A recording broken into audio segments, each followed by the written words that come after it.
Et la blockchain, elle vient combler un vide encore plus important. Premièrement, le plus important, et c'est ce que les entreprises en ont besoin, c'est la confiance. Pourquoi ? Parce que la blockchain, finalement, tout est traçable. Ouais.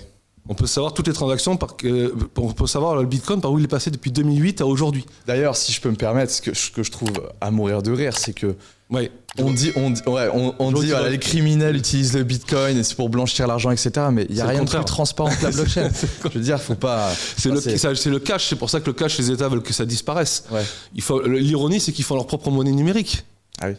Mais eux, c'est pas pour les bonnes raisons de la blockchain, c'est pour savoir tout ce que tu vas faire, Alessandro. Tiens, là, t'as la Tesco, là, t'as la Galerie Lafayette, là, t'as dans tel restaurant. Ils vont pouvoir tracer toutes tes transactions et tes opérations. C'est terrible, ça. L'arrivée des CBDC. Ouais. D'ailleurs, j'aimerais bien t'entendre là-dessus. Politiquement, je viens de le dire, c'est une catastrophe d'utiliser la blockchain à des fins contraires pour lesquelles elle a été construite, quoi, pour la confiance. Là, c'est par manque de confiance qu'ils utilisent les monnaies numériques des banques centrales. Ouais. Pour savoir tout ce que tu vas faire, pour supprimer la partie scripturale, il n'y aura plus de cash, plus de fiduciaire, je pense que tout le monde en est conscient, je l'espère. Et là, pour ça que la blockchain, celle que j'aime, va être une alternative à la stupidité des banques, à l'inflation, on voit ce qui se passe en ce moment. Là, on va rentrer en récession, le Bitcoin continue à prendre de la valeur. Parce que les gens ont compris que c'était une valeur refuge, un peu comme l'or. En récession, il faut avoir du cash, de l'or ou du Bitcoin. Les gens ont enfin compris en 2023, et c'est génial, la valeur intrinsèque du Bitcoin. C'est une valeur refuge. Et jusqu'à maintenant, ils ne le comprenaient pas. Moi, on m'avait dupliqué l'information comme ça, parce qu'à l'époque, c'était justement un achat spéculatif. Le Bitcoin, on rentre, on sort, on fait de l'argent. Là, maintenant, on se protège avec le Bitcoin. Ça change tout.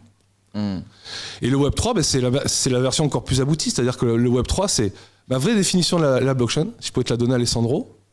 J'ai mis 4 ans à la formuler en une phrase. C'est la blockchain, c'est un protocole informatique qui transfère de la valeur sur Internet sans intermédiaire. J'ai fait un découpage volontaire. Protocole informatique, valeur, Internet sans intermédiaire. Le Web3, c'est ça. Parce que la valeur, c'est pas que de la monnaie. Et puis je trouve qu'on est dans un timing assez excellent je pense la vitesse à laquelle c'est en train d'être adopté, c'est génial parce que les médias font vraiment ce travail d'éduquer les gens. On le voit, il y a une perte de confiance immense envers les institutions bancaires, les gouvernements, etc. Donc, je veux dire, ça devient naturel que les gens vont naturellement se diriger vers ce genre de techno parce que c'est une évidence pure. Ils n'ont plus confiance, quoi. C'est pour ça que je te parlais volontairement de confiance par rapport à la blockchain. Elle vient rétablir ça. Quand Google décentralisé, il va y avoir tout ce qui va toucher la valeur qu'on va vouloir apporter sur Internet. Vous savez que si Facebook est gratuit, c'est parce que c'est vous le produit. Ils revendent vos données. Ça, c'est pour contrecarrer ça, en fait. YouTube, il redistribue pratiquement rien aux créateurs de contenu. Tu le sais mieux que moi. Ils gardent tout pour eux. Et le Web3 va disrupter tout ça. C'est le contraire. C'est nous qui on apporte de la valeur qui allait être récompensée. Ça change tout. Très intéressant. Et alors...